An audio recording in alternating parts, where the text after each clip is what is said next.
You're listening to Video Villa Podcast, episode 22, Ernest Scared Stupid by John Cherry. So, one of Logan's childhood favorites, granted everything seems like his favorite, is definitely the Ernest series. We are joined by Ernest today, fresh out of Logan's parents' attic, just a few weeks ago. Because he even had the Ernest toy growing up. So in lieu of our Halloween marathon, we decided we would bring you Ernest Scared Stupid, which is kind of like the Halloween version of the Ernest series. Yeah. This one is this one's definitely, I would say, I mean, it was a kind of like a thing for him to do multiple popular holiday episodes or themes, movies or whatever. I mean, before this, we had Ernest Saves Christmas, which I love. And this, then hint.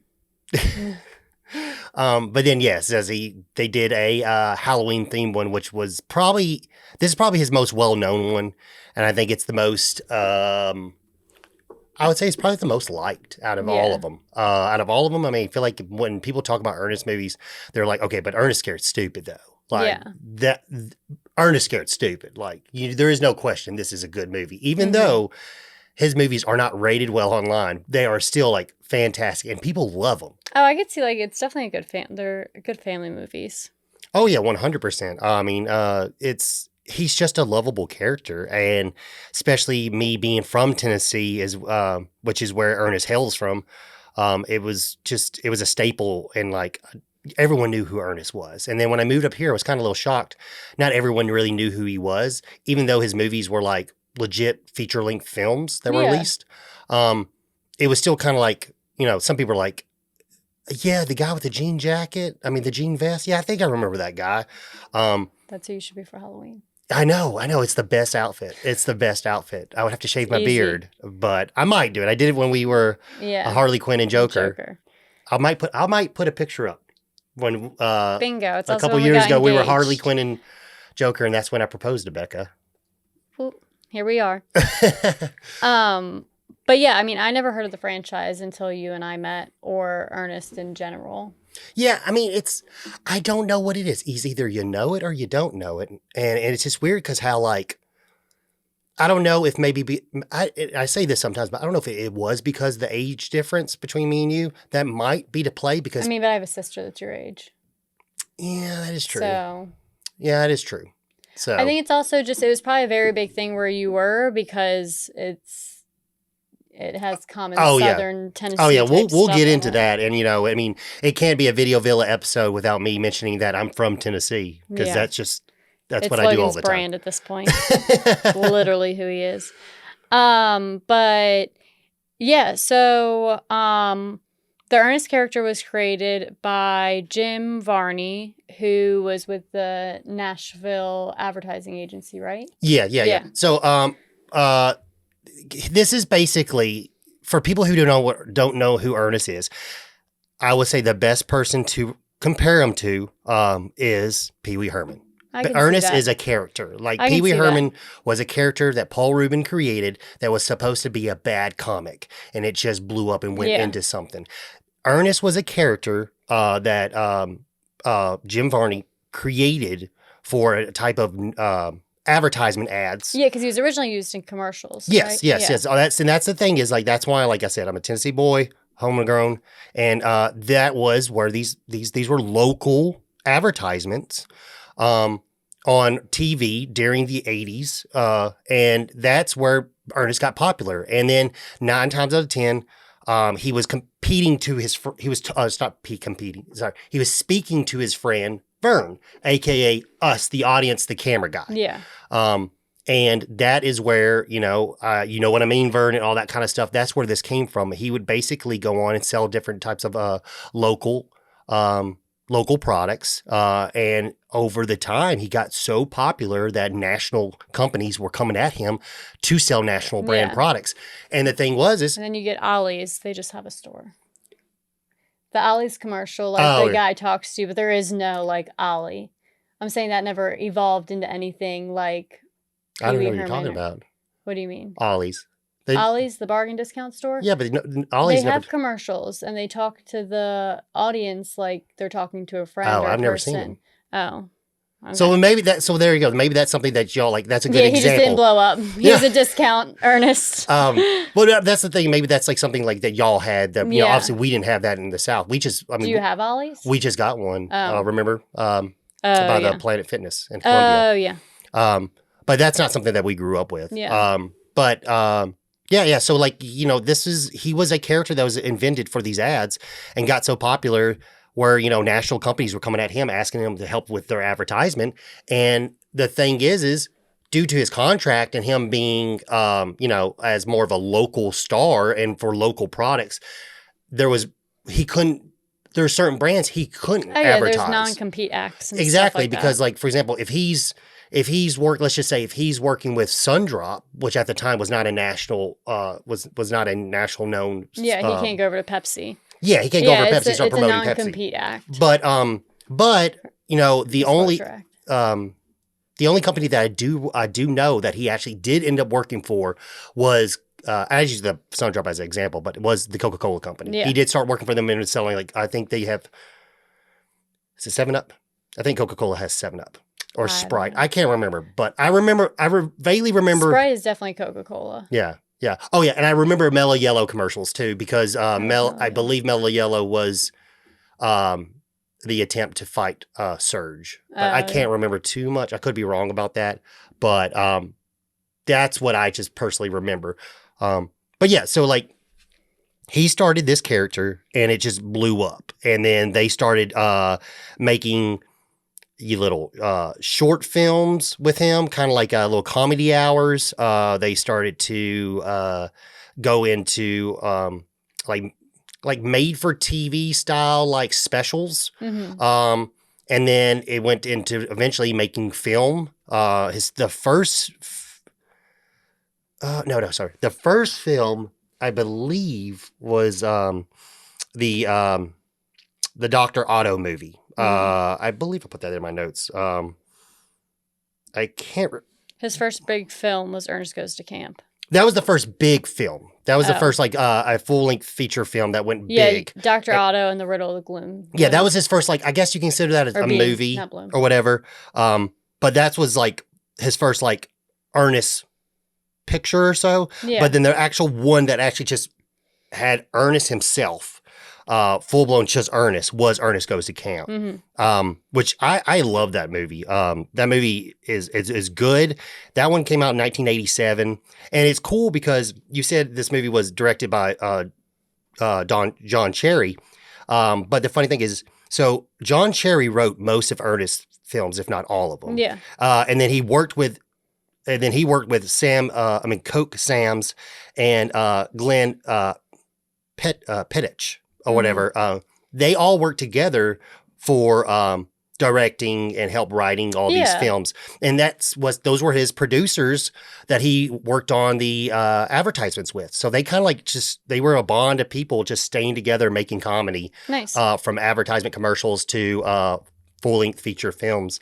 He did 5 full length feature films. Yeah, because the first was Ernest Goes to Camp, which was 87, and then that next year it was followed by Ernest Saves Christmas. Yes, and that was 88, and then we get Ernest Goes to Jail, and then that's when Ernest Scared Stupid comes out. Which I will say, my favorite Ernest movie is Ernest Goes to Jail. I think that's the funniest one. It's the most. It's the most not wildest, but it's the one of Ernest being Ernest. I feel like the most. Mm-hmm. I feel like in that movie, you get a lot of the Ernest characteristics that you're getting from the commercials. You get Vern. Vern's in it. There's a segment with Vern. It's just like in Ernest Saves Christmas. Yeah. There's a segment with Vern. That's probably one of the funniest parts of Ernest Saves Christmas is when he goes to Vern's house and it always seems like Vern was this person that he was pestering and stuff like that. And the fact that they worked that character into the film, I just feel like is awesome. The fact that we don't get Vern in Ernest Scared Stupid. That would be a nice little ad if we got to like Yeah. see him speak to Vern. Yeah. Because I mean, it was his catchphrase. You know what I mean, Vern? I mean, it was Yeah. a big deal. Like even let me see if it still works. I know it still works, but oh yeah, he did it. I was like, that sounds broken. No, he says 3 things. Are we having fun or what? And then no, it says more than 3 things. Sorry. Are we having fun or what? Oh, come on. Are you kidding me? He also says "I love you," which is really sweet.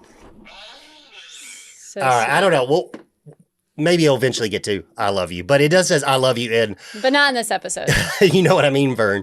But it's just it's you can't not be like Ernest. I know he is a simpleton, just a dumb person, but he's just the sweetest character. Yeah. And I don't know, like I said, like the biggest thing I can compare him to is like a Pee Wee Yeah, I Herman. can see those correlations. Yeah, because then, like I said, before he went to the after his first film, that's when we got the TV show. You know what I mean, Vern?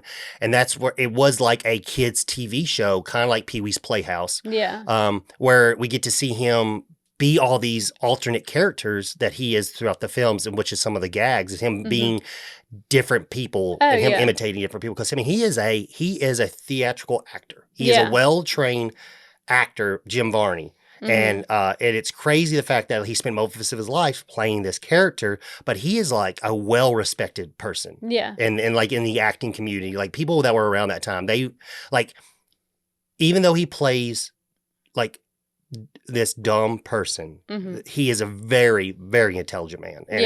And I feel like that's, I don't know. It's just one of the, like I said, I gotta go on for hours and I'll stop myself. Yeah, we'll do a separate episode of just Logan talking about this. If any of you guys want to join that. But yeah, so to kick the movie off, because I think, is that other touch points? No, well, most of the movie took place actually in Tennessee. Yeah. In the commercials, a lot of the commercials that were actually shot in John Cherry's house, which is kind of funny. There's a lot of cool things within this movie. Makes me think of home, which I like a lot. I will say before, but I just want to talk about his movies a little bit more. But I will, of course you do. but I will say that his movies kind of started to slightly go downhill after Ernest Rides Again, which I didn't really care for that one. But then the next year, Slam Dunk Ernest came out with Kareem Abdul-Jabbar, and it's actually a really good movie. Yeah. But that's when the movie started going to like direct to like movies. Yeah. Direct to videotape, I guess you would say. Yeah. Yeah, I guess that's all the cool facts I have. If you want to read the back of the VHS. I have to keep this one reeled in because Logan really, really loves this movie. Any other time, I'd let you roll. So you have a purple VHS, which I love for Halloween. Purple's very Halloween-y for me, in my opinion. So you have everybody's favorite know-it-all, Ernest P. Worrell, scares up heaps of hilarious laughs in this frightfully funny comedy. The lovable lunkhead is in for a devil of a time when he accidentally unleashes an evil demon from its sacred tomb, causing the awakening foe to go on a devastating rampage. Ernest desperately attempts to prevent the destruction of town, but a 200-year-old curse renders Ernest scared stupid. And that's when the fun and adventure begin. Loaded with uproarious hilarity and a host of outrageously kooky characters, the big screen treat delivers off-the-wall nuttiness that's sure to drive you wild any time of the year. Well done, as Claps. always. Yeah, this movie, this is one of my favorite VHS finds. I know it's not like it's really worth anything. It's not that. It's just more of the sentimental value. Oh, yeah, 100%. Because I rented that movie nonstop. Like, before, the funny thing, so like, Grayson, my little guy, he has been watching Ninja Turtles nonstop. Oh, yeah, as soon as it stops, we're like, all right, what do you want to watch now, buddy? Just play it over again. Yeah, the new one. So he's been watching that nonstop. And the thing is, like, with streaming service, you have the ability to do that when something's on a streaming service. Yeah. and I didn't own this movie ever. What's called? It was just I always just rented. But I mean, So, so you had a small window to play it again and again. yeah, I would rent it nonstop from Video Villa and all the time. And then I was able to take advantage of a what was that? A consignment sale. I went to a person's house that had an indoor movie theater, and they Oh had yeah, thousands of VHSs a and real estate sale or estate sale. estate sale, whatever. And I was, and they actually had some good stuff, and that was one of them. This movie and Only the Lonely with John Candy. Mhm. Those were my two like films that I found. I was like, I can't believe I found this. I mean, yes, I can find that. I can get this on eBay, but be able to find something in the wild is much more satisfactory than going on eBay and Oh buying yeah, something. absolutely. Even though I will do that, but Yeah, if push comes to shove. But yeah, so in the intro scene, as Logan had said, Ernest plays very many characters. It definitely reminds me of Eddie Murphy. Eddie Murphy Yeah, in yeah. Coming Obviously, to he did it America. first. And so it's just funny to see anybody do that, put on like a bunch of personas. So in the intro scene, we get a bunch of scenes from the old 50s and 60s horror films with Ernest just making these like outlandish, wild, funny It's great. expressions. It's great. This scene, I remember this so much. Like I literally, it's one of those things that when I watch it, it just unlocks core memories. Me laying in the bed with my dad watching it, and I know it's some of my favorite memories I have is like, and my dad just loved the Ernest movies, and he laughed so hard, and like it was just the best thing in the world. Like my mom couldn't stand him, but I mean I can see that. Yeah, I mean that's my mom has this kind of like no time for nonsense kind of mentality, which there's nothing wrong with that, but like she definitely doesn't care for stuff like that. But this movie, which is I love this scene, and it is so cool because it's creepy and the music, and it's so it fits it's such an October movie. You've got to watch this in October. Yeah, you can't once you've seen it, you have to make it a tradition because it's just and you get all these. What was the one show? Angry Beavers reminds me a lot of that because I used to watch the old 50s, 60s horror films or 40s sci-fi movies, and like this, a lot of that stuff that was in that show was like on what I saw here. So when I would see Angry Beavers that came out after this, I'll be like, oh crap, that reminds me of Ernest. Yeah. So, and especially you get the awesome scene with her, like he's just looking around and the like wolf hand picks his face and stuff like that. I mean, I don't know, like I words can't express how just like this just takes me back to a better time. Yeah, absolutely. So then we kick off with the background of Traitor, which is the demonic troll that's gonna Trantor. It's auto-corrected at Traitor. Trantor. Trantor, the troll, the demonic troll that's going to eventually take over the town, or attempt to, of Briarville. You get a little background where this little girl is being chased through the woods. Again, it's like this stereotypical horror scene where you don't see who's after her, but she's running. You just see the hand, which is very... These special effects are fantastic in this film. And then a bunch of townsmen come and capture it. And are trying to, I guess, like get rid of it. They don't necessarily get rid of it. So they trap it. Yeah, they really don't know how to get rid of it because it's kind of like immortal unless you like defeat it a certain way. And so what they end up doing is they end up burying him underneath the ground, underneath a oak tree.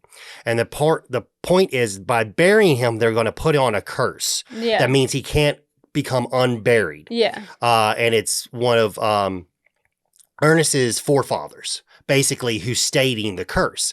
But in the meantime, while he's as he's cursing the troll or whatever you want to call it, or putting a spell on the troll's counter-offering and also putting a spell on him, which we find out is basically every generation, his line of men will get dumber and dumber and dumber. And that's what we find out. I mean, that's why Ernest is so stupid, is because of that curse. Yeah.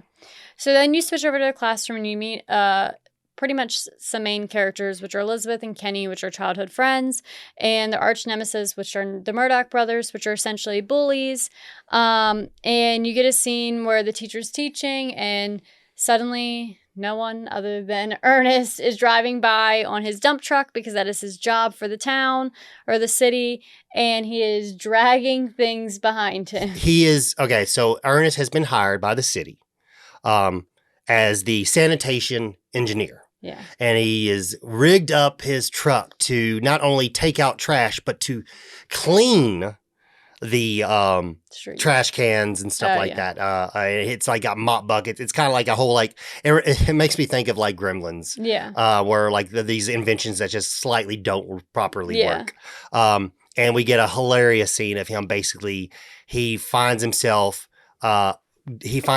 getting dumped in the back of the garbage truck, and he's trying to do everything in his power to fix his controller, his remote control, just like make it stop or whatever. And we get a lot of just Ernest being Ernest. And yeah. So while he's stuck in there, eventually Kenny and Elizabeth come around and let him out. So they are friends with Ernest. It's funny too because like before they do that, he's got the controller in his hands, and he finally figures out like, okay, what am I going to do to stop this? Because obviously I'm going to get crushed. And he pulls out the battery, but for somehow the electricity arcs from the battery to the controller and still powers it. Yeah.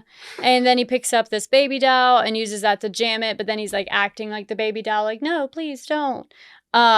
And uses that to stop it, but he's still stuck in the dump truck, which is when Kenny and Elizabeth save Ernest. Yeah, and it's kind of funny because like if you think about this movie, it's Ernest's best friends are children, which I don't feel like that would fly these days. Well, yeah, I mean, but I guess it's just the innocence of it. But it's kind of funny when you think of it like in hindsight. It's just kind of like, I'm sure those kids shouldn't be hanging out with that adult man all the time. Yeah. So then you get some background on the Hackmore place, which I'll let Logan take over this scene. Well, yeah. So basically, we see the mayor. Mayor comes up all pissed off, comes up and finds the chief of police. And he's like, what have you been doing? I told you to take Ernest, go back there to the Hackmore place and clean it up. And I drove by there earlier today and it's still got junk everywhere. He's like, I told him to do it. And then all of a sudden Ernest drives by and he goes, well, there he is there. And he's driving in the opposite direction. And so, you know, the chief of police runs him down, which we find out is Kenny's dad. And he basically goes to Ernest and just like, you know, he pulls him over. And Kenny and Elizabeth are in the truck, which they state they're not supposed to be in. He pulls him over and he's sitting there. He goes, Ernest, I told you to go to Hackmore Place and clean it up. And he starts giving all these excuses. And one of them was, I just took a cold pill, not supposed to operate heavy machinery while he's driving the dump truck. He's driving a dump truck with children. Yeah. But yeah, so he ends up basically, you know, it's all right. It's a series of Ernest getting in trouble, essentially. Yeah. So he basically ends up saying, all right, okay, I'll go out to the Hackmore place.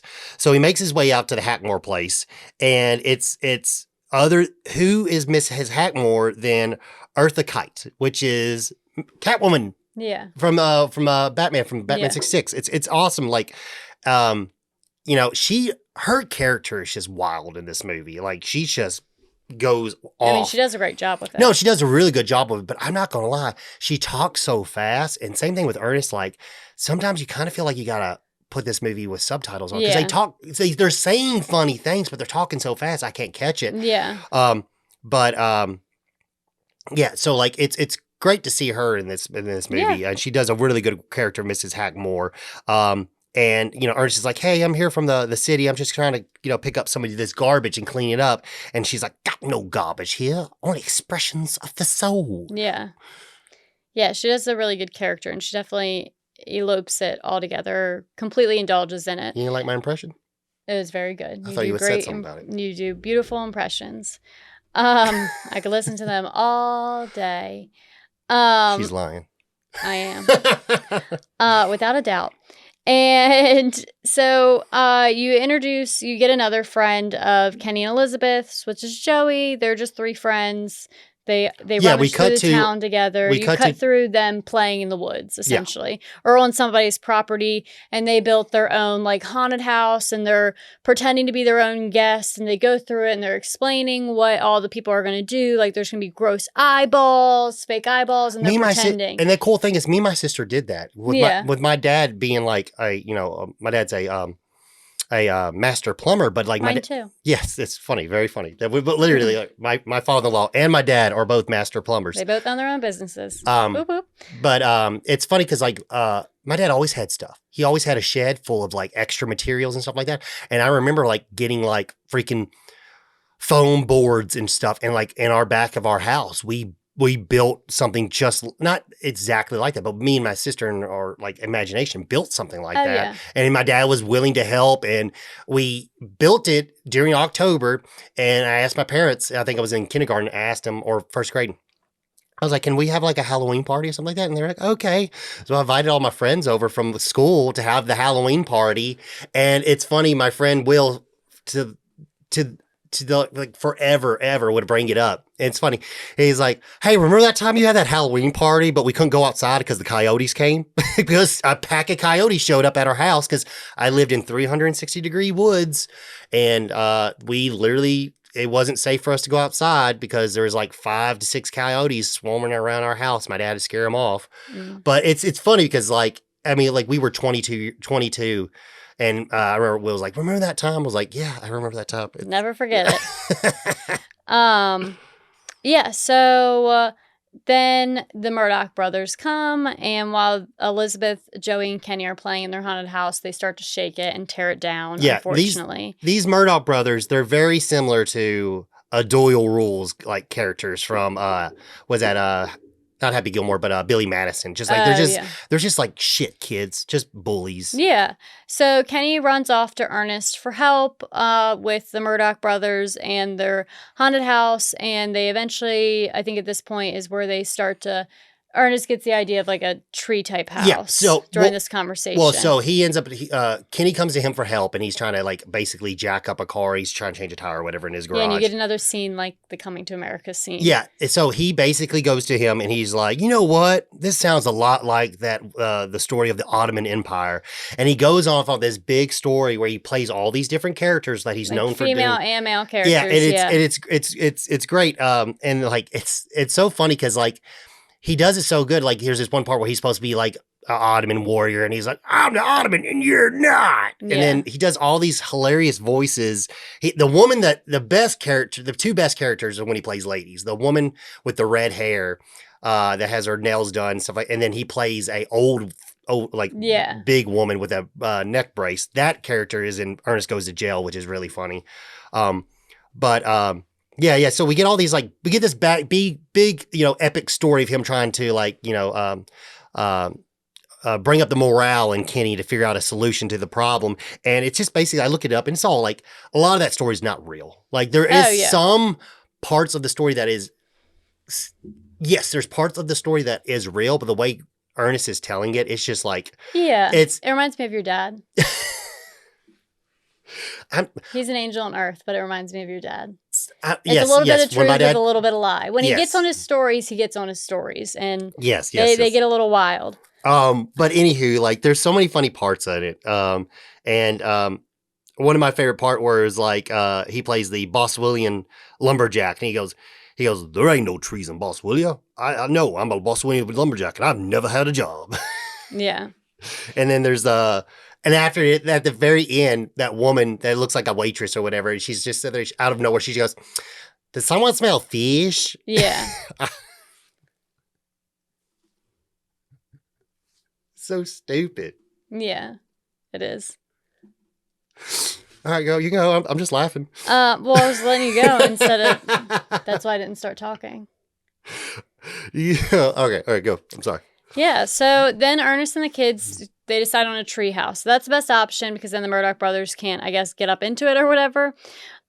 Which is the coolest thing as a child to have. Yeah. I always wanted a tree house. That's the epitome of like, you got it all. It's just freaking cool. Yeah. And now you get some more Ernest banter as he's trying to find a tree that works. So he's going around knocking on these trees. He's like, oh, that one's got too much base. Oh, termites inhabitable, and he's just going around to different trees, and then one's got termites, and then the other one he knocks on it, and then that's when the bird poops on his face. Oh yeah, and then he said inhabitable, and then he finds one that he's like, oh, this will work perfect, and then he knocks on it and it falls over. That was the termite one, yeah. Yeah, and then he's like termites. So then they finally find the right tree to build on, I guess, and you get a little bit more of Miss Hackmore because I guess they're kind of like on her property. They're on her property that they don't realize, and what little they know, they've picked the wrong tree because they go into this back creepy area that's full of fog and stuff, and they find this humongous thick tree, something like looks like from freaking Pocahontas, and it's essentially the tree that yes, the troll. It's under. the tree. It's the Trantor troll tree. Which, should not be disturbed ever. And unfortunately, that's the one that Ernest picks. And there's this scene where they start to build on it. And he goes, every journey starts with one single step or a single nail or something like that. And he licks the hammer. It sounds like Velcro. And me being little and dumb, I remember trying to make my dad laugh and stuff like that. And I'd be like, and you lick the dirty hammer. I was going to nail something because my dad was putting like a deck together or something like that. And I go to nail something. I'm like 5 or 6 years old probably. And I lick the hammer. He's like, "What are you doing, Logan? Don't do that." I'm like, "Ernest did it. What?" Yeah. When you're a kid, you don't realize that like movie stuff isn't real or whatever. Yeah. Which is a little germ madness, basically. Yeah. So then the Murdochs come back and they get what they deserve because they run into the troll. No. I thought they ran into the troll. No, that's not till later. Oh. No. This is fast forward. Yeah, no. This is they come back and now the treehouse is all up and running. That's what you mean by they got what they deserve? Yeah, they got what they deserve. Because the treehouse is up there? They attack them from the treehouse. They throw the cans of dog food and stuff on it. Someone doesn't pay attention when the movie plays. Sometimes I don't. This movie's cute, but it is what it is. Sad. This movie is very good. It's a good movie, but it has its time. And then Ernest returns and officially awakes Trantor. Yeah. So now the true chaos really begins. Yeah. So basically what has happened is after they defend off the Murdochs from trying to break down or throw rocks at them, like fucking shit kids. Who fucking throws rocks at people, for God's sakes? But they literally were throwing stuff at them from up in the treehouse. No, they weren't throwing rocks, though. They were throwing cans of dog food and pizzas. Cans of dog food? Do you realize how hard a can of dog food Baby, is? they were opened. Still. It was just the dog food meat. That was the whole point. They got they got crap all over them, remember? They threw the pizzas and they got tomato sauce all over them. I know the pizzas, but...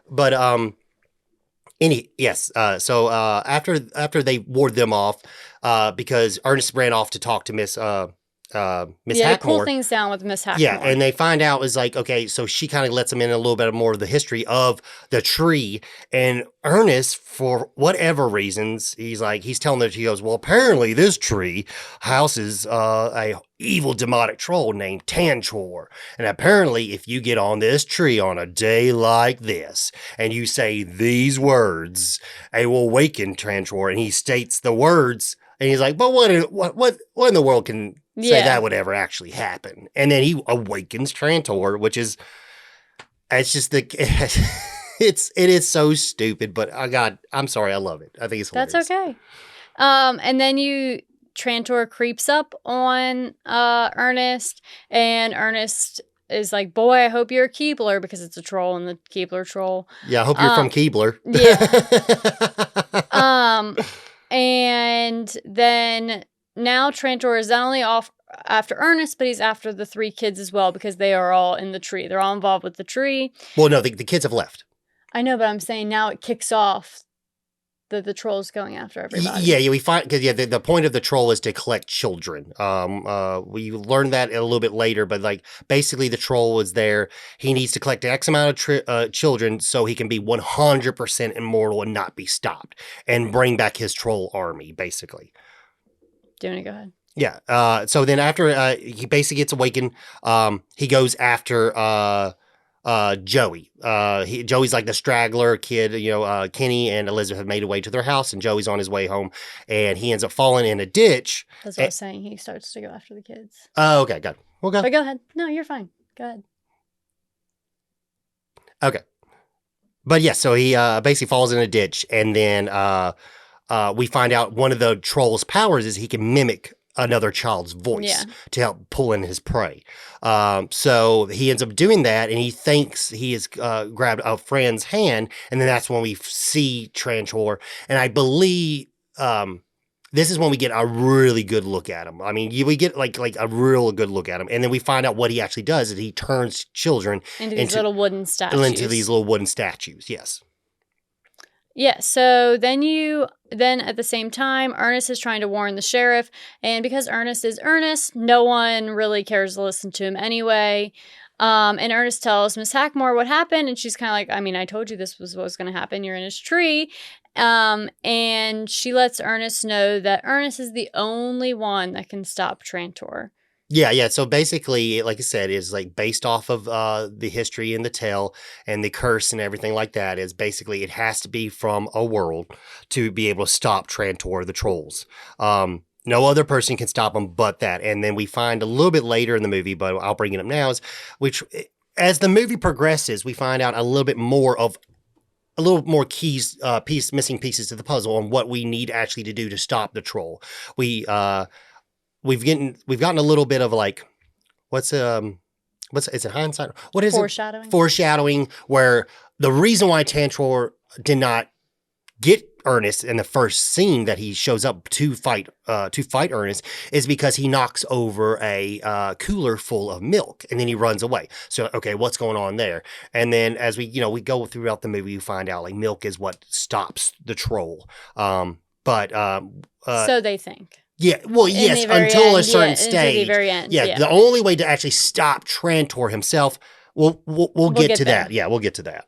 But so basically, after he learns a little bit more from Mrs. Hackmore, and that he can only stop the troll, we cut over to Tulip Brothers One Stop Salvage, which is basically like a one and done junk store, and kind of. And it's funny because oh my God, we had one of those in Mount Pleasant, and it's we drive by it every time we would drive by. It's right across from the airport, but basically it was like, I was just like junk on junk on junk. Like, there'd be hunting supplies, there'd be like there would be canned goods, there'd be freaking, I don't know, tile flooring, from random pallet of tile flooring. There would be safety gear if you did construction work. Just like, what would you compare it to up here? Do we have anything like that up here? Just sounds like a flea market. I guess it's like a flea market that's a store. That's basically someone just buying up a bunch of flea market. Yeah, buying a bunch of like kind of like, I would call it junk, but random stuff.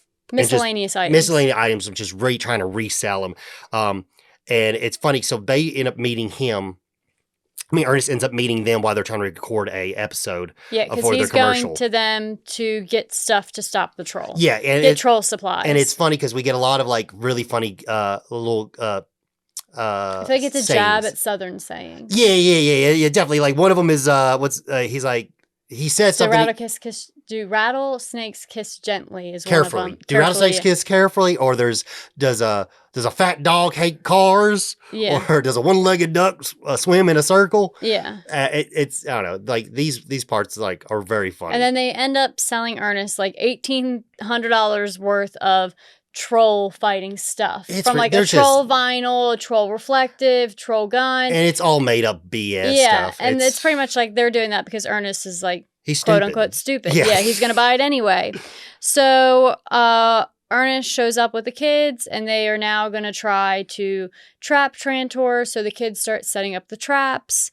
However, once they're all done that and they're all set and ready to go, and I believe, they're heading home, unfortunately, Trantor gets Elizabeth. Yeah. So they're kind of like in this, they kind of believe he's real. They kind of don't believe he's real. And then Elizabeth's standpoint is like, well, Ernest never has lied to us before. Yeah. And so we get this scene where she doesn't want to, she's basically her mom's telling her like, you need to go to the Halloween party. And she's like, I don't want to go. I don't care. You're going. And so forth. So she's sitting on her bed and, she basically, which is, for a kid, it's terrifying. There's nothing more terrifying than looking underneath your bed and seeing a troll like that.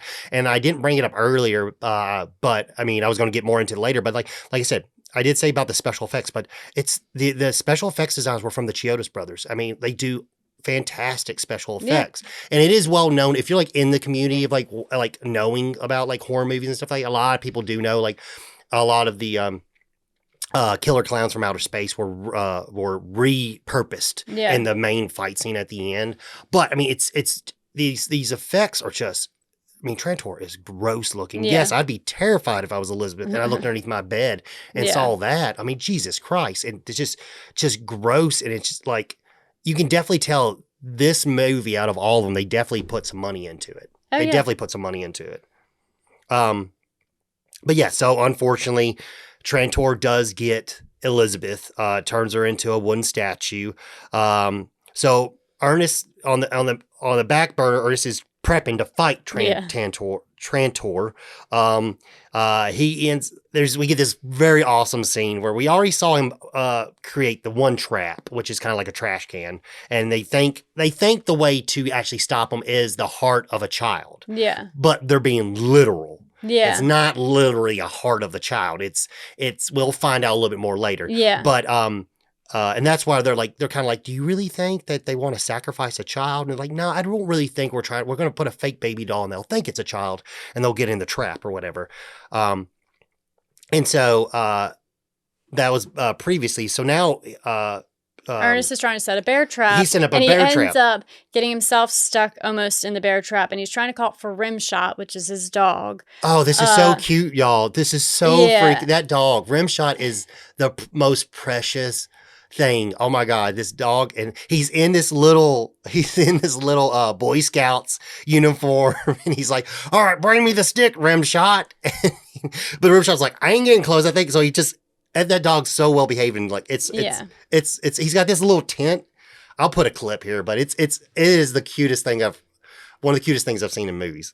So Ernest ends up being fine and not trapped by the bear trap, and he makes his way to CB's, and he's talking to the guy at CB's to try to get stuff. So he to went the to clerk. CB's. Well, they're doing their roundabouts and looking for Trantor, and he's like, "Well, you can't do it on an empty stomach," and they pull into CB's, which is funny because my hometown had a CB's. Jeff Teagan CB's. I'll put a picture here. But it's crazy because like when I see that, it's just little things like he's grabbing, little Debbie cakes and stuff like that. He grabs his milk, and it's Purity milk, which is the milk that we grew up drinking in Tennessee. And there's so much things, like I said, like this movie, it probably is one of the reasons why I love it so much.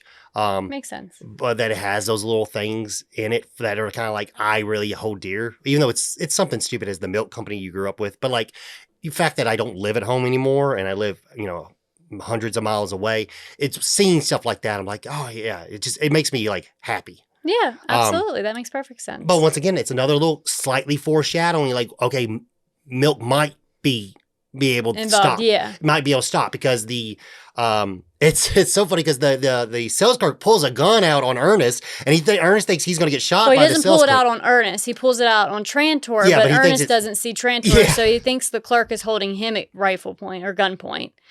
And now that some kids are missing, the townspeople are starting to flood the sheriff with reports of missing children. And the sheriff hasn't really connected the two between the troll and the missing children and Ernest. So he's kind of just like, okay, we'll figure it out. They're probably at the Halloween party. They're probably at the school. And also before that happened, we had Ernest, running through the town like Paul Revere, telling everybody, "Trolls are coming! Trolls are coming!" And so everyone thinks, oh, obviously Ernest is stupid and he's crazy. No one wants to listen to him. Should have listened to him. Which is until later in the movie, they're like, well, Ernest says he lives over by so-and-so. So, Yeah. so now you listen to the town crazy. So now Ernest thinks he's caught Trantor, but he obviously hasn't. No, it's the Murdoch kids. They end up getting in there Yeah. because they want to try to scare Kenny, Elizabeth, and Joey. Little do they know that Joey and Elizabeth are missing. Yeah.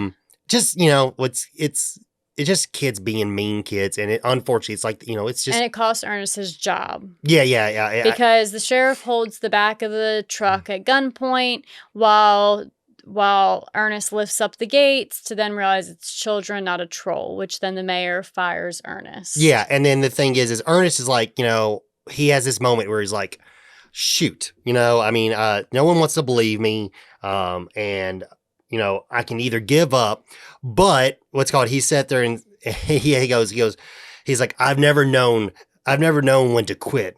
ask my fourth grade teacher. Yeah. And it does this Pan flashback back to of him writing on the wall. I never know when to quit. No. It's I will not, or it's like something like I will not claw the chalkboard again or whatever. And as he's writing his write-offs, he claws the chalkboard, and then she hits him back, and she's like, he never knew when to quit or something like that. It's great. It's great. So Ernest is just making his way back to his tree, and he's extremely upset because he lost his job. So he's kind of down in the dumps, wondering what he's going to do. And this is when he finds the troll's pods, which are these little things holding these little Trantors. He thinks it's Brussels sprouts at first. Yeah. And I was like, and once again, special effects, amazing.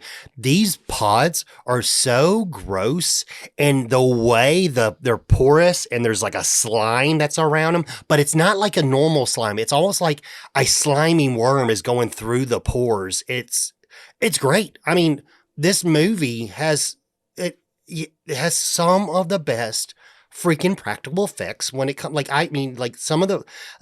This movie has better practical effects than, I don't know. That's probably an opinion-based question, but I look at this movie and then I think of like David Cronenberg's Videodrome. I feel like the special effects in this movie, which is I've never seen that to compare. Which is, I mean, yes, it's practical like monster effects, but I feel like some of the scenes in that movie, the special effects are even better. But I mean, I was just trying to think of something off the top of my head. But anyway, end of the story. Special effects are great. Continue. Yeah, so now Ernest is fighting Trantor as he's trying to drive his truck. So it turns out somehow we end up with Ernest in the back of the truck and Rimshot driving the truck. Rimshot's driving the truck in reverse to try to run over Trantor, and you get some banter where Ernest threatens to make Trantor into a booger sandwich, which if you haven't seen the troll, it's a very boogery looking troll. He sat there. He goes, "How about a booger sandwich? No, how about a bumper sandwich booger lips?" Yeah, and then he basically just runs over Trantor. Well, no, Rimshot runs over Trantor. Yes. Rimshot's driving. Give runs the dog over credit. Trantor. So Ernest makes his way back to Miss Hackmore. So Miss Hackmore and Ernest are kind of like partners. They're both. She's trying to tell him how to get rid of Trantor, and Ernest is using her to gather information and figure out what the heck's going on. So he finds his way back to Miss Hackmore. He thinks we open the book, which she at one point in the movie says, I have this book. I was really hoping I would never have to open it. He points out the picture. And it's picture, and there's a letter missing. And he's like, oh, I know what this is. And it says M-I-K. He's like, we need to get Miak. Yeah. But it's milk. Yeah. So now you flip over to the Halloween party, which is where all the kids in the town should be if Trantor hasn't got them yet. But Trantor shows up and he gets the Murdoch kids, which you don't really feel bad about that one because those kids have kind of sucked so far. Yeah, it's a Halloween costume contest. And it's just like a little school. Yeah, and the kid, the Murdoch kid thinks that Trantor is a real costume. Yes. And that's the whole point. Like, everyone thinks that it's a real costume. They don't realize that. It's that you're in disguise type thing, masquerade ball type thing. No, we had stuff like that. Yeah. We definitely had stuff like that. Like 5th grade Halloween parties and things. But yeah, Ernest basically tries to stop him with Miak. Which actually is a real thing, apparently. Apparently, I don't know. I didn't actually Google it, but he is able to find some Miak, and he's like, you messed with the wrong guy. And he pulls his sleeve up. How about some Miak? And then Trantor basically just blows him away with a roar, and then Rimshot goes after him, and unfortunately, while Ernest is laying down, an ice cream machine starts running, and ice cream starts to fall on him, which, again, foreshadowing, it's dairy, it's milk. Yeah. And then when Trantor comes up to him, and he's, like, scared and stuff like that, he's got his hands up. Kenny puts 2 and 2 together. That's when Kenny ends up realizing after, Trantor runs away, he's like, it's got to be the milk. It's got to be the milk. But unfortunately, in all this chaos, Rimshot got caught by Trantor. Yeah. And that one's a sad one. Yeah, that one is sad. And it was weird funny because so Kenny brings over Rimshot, his little wooden statue. It doesn't even look like a dog. But no, wait. If you look at at first I didn't think it did, but rewatching it today, he does. It's Rimshot with his paw over his face. Head. Okay. But yes, unfortunately, Rimshot gets the bad news and gets turned into a wooden dog statue. Yeah. And that is when after after Ernest leaves, is when Kenny realizes, wait a second, it's milk. And then we get two scenes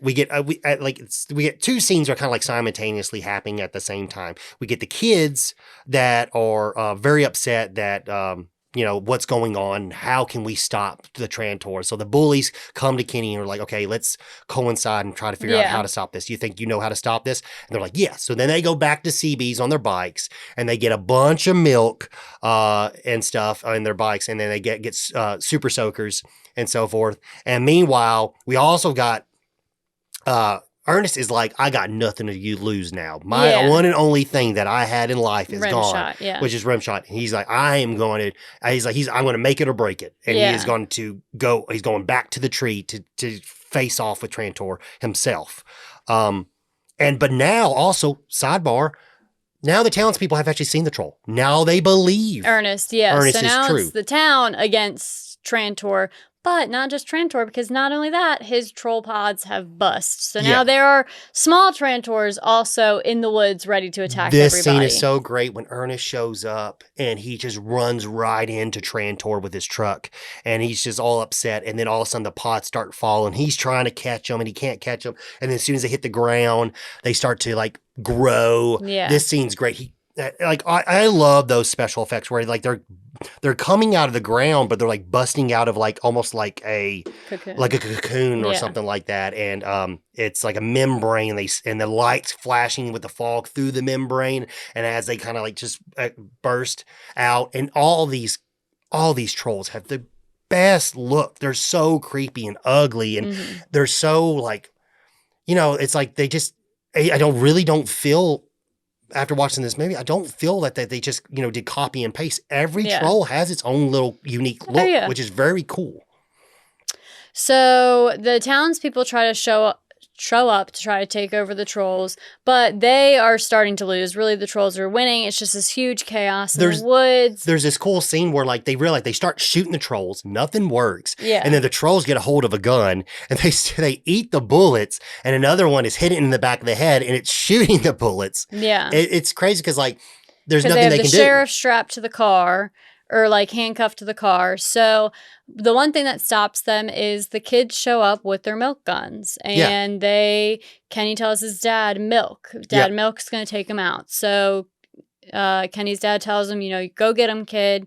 And the kids all start shooting the trolls with milk, and eventually they start to melt, which is another great effect. The slime, and when they melt, and like it's just like I said, this movie it just feels so good, and like it has this like aura to it. Like when you watch it, it's just I don't know. It's like it's the best kids.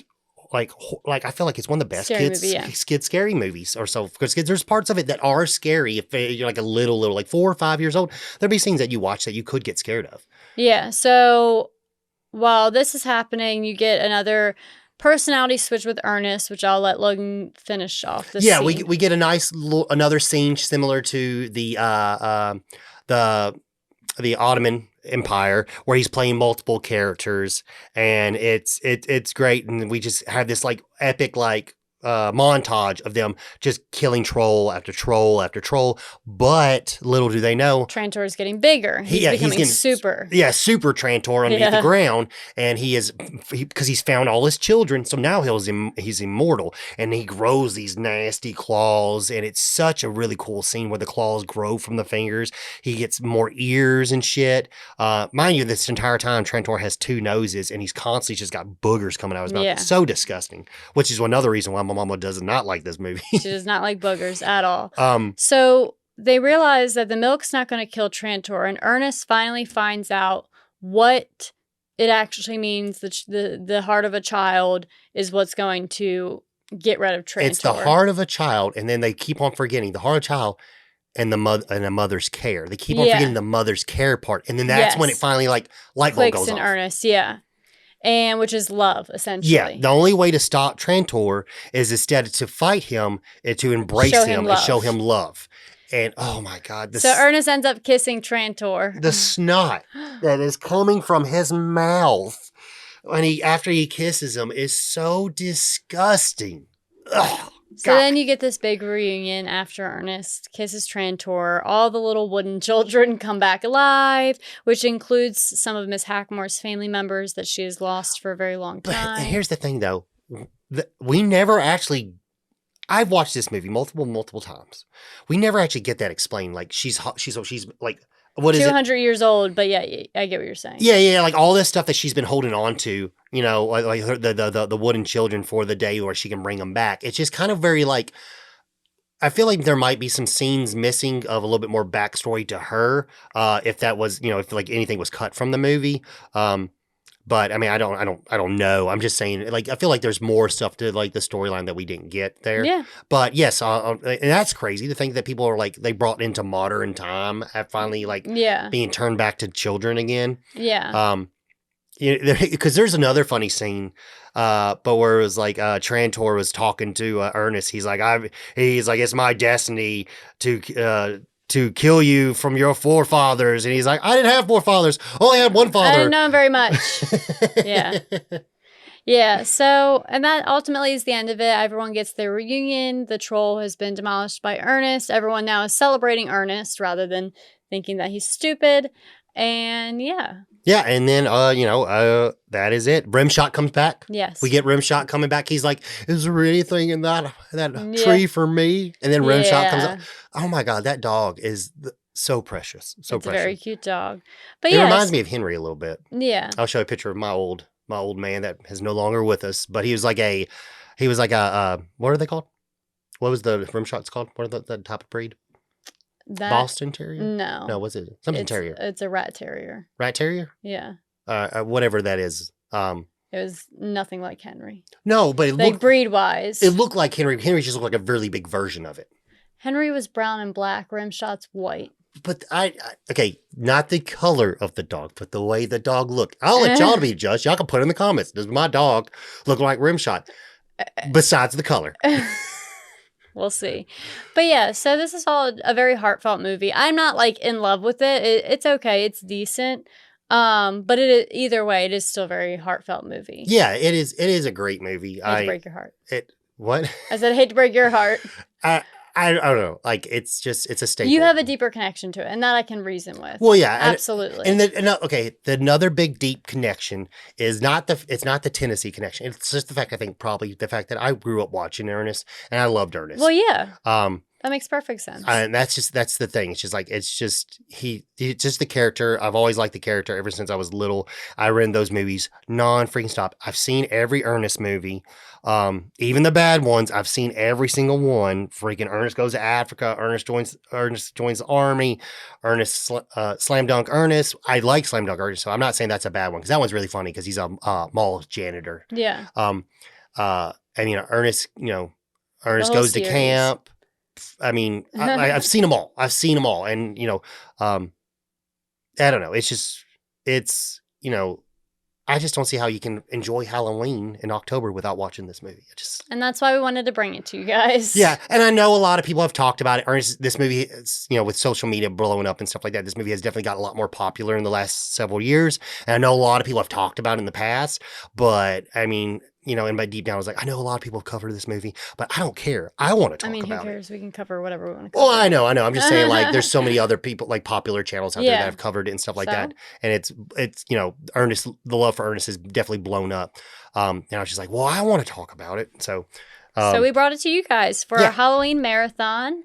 We have a few more left that are locked and loaded. Yep. That will be sending your guys' way. 2 more. We'll have an episode come out actually on Halloween. Yeah. And because it's on a Tuesday. Yes. And then after that, we'll go back to our bi-weekly format. But I definitely until we get to Christmas. Yeah, I definitely wanted to push out some more episodes in Halloween to get a little taste of the season with our viewers and so forth. Yeah, so we appreciate you guys joining us for this one and the remainder of the marathon. If you guys do, like always, like, share, subscribe, give us a rating if you feel like it. Only if it's a good one. Just kidding. I'll just delete the bad ones. But yeah, thank you guys for joining us, and we will see you guys next time.